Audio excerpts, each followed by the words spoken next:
Okey, Assalamualaikum. Selamat pagi semua ya. Okey. Berkenaan dengan Pak Hitam. Okey. Potih tengok dia ada buat video. Okey. Potih buat video, dia kata, "Oh, Potih berani buat video. Nak cari dia, tak berani. Kau ingat aku ni bodoh sangat ke apa nak tutup kedai pergi cari kau? Apa aku dapat aku cari kau? Kau ingat aku ni burma ke apa nak pergi cari kau?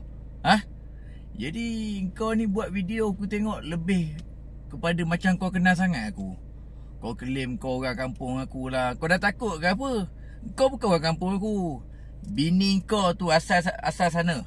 Faham tak? Asal Cini. Bini kau orang Cini, bukan kau. Kau orang Perak.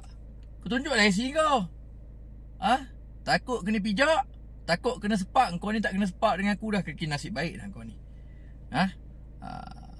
Kau kena ingat, daripada dulu sampai hari ni kau buat video, mana ada kau pergi kutip orang? Ada? Dalam kereta yang kau buat video. Aku buat video, sekurang-kurangnya aku turun banyak tempat pergi fight. Kelantan, Sabah, Sarawak, Johor, Melaka. Kau tengok video aku banyak. Okey? Kalau menang tu belakang cerita. Yang penting aku datang, aku sampai, aku turun. Sebab ada hasil, aku fight atas ring. Fight atas ring dapat duit. Fight dekat luar, duit tak dapat. Kena lagi section 2-3. Bersulur dalam lokap. Okey? Jadi kalau kau rasa kau gentle, sebab tu aku cakap, kalau kau rasa kau gentle, kau deal dengan aku. Orang bukan tak kenal siapa bini kau tu. Okey? Orang kampung aku je tahu. Kau nafkah pun kau tak bagi dekat bini kau. 3 bulan RM100. Pernah kau nak tolong kereta kan? Sebab dokumen semua aku tahu.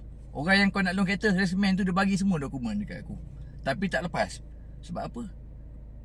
Itulah, statement bank tak kukuh. Weh, orang kerja security, kerja Grab pun boleh bawa keluar Honda City ya. Kau duk pakai BMW. Zaman bila kau punya BM tu harga 3,000 dekat Yuska.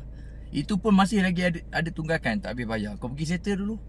Dah lah kereta road tax pun mati. Tayar pun botak.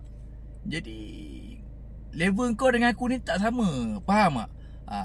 Aku banyak bunyi pun, bisnes aku berapa banyak. Yang orang nampak air bengkel. Ini yang orang nampak, yang orang tak nampak homestay aku ada. Okey, rumah sewa aku berapa biji? 6 biji. Okey. Jadi kau tak payahlah dia cakap aku 3-4 video masuk lokap. Mana video 3-4 video aku masuk lokap? Itu semua ada section tu. Mana ada orang buat video masuk lokap? Kau buat video selagi kau tak langgar undang-undang, tak ada hasutan, tak ada ugutan, tak ada bagi ancaman, tak ada masalah punya. Okey? Tapi kalau kau buat video hasutan, ada ancaman, mengganggu kegusaran awam semua, kenalah. Jadi kau Pak Hitam, aku nak pesan dekat kau, hati-hati sikit lah.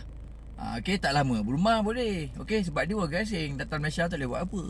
Tapi dengan orang Malaysia, kau hati-hati sikit. Kau ni tak kena spark dengan aku dah cukup bagus dah kau ni. Kau ingat sikit. Orang perhati je kau ni.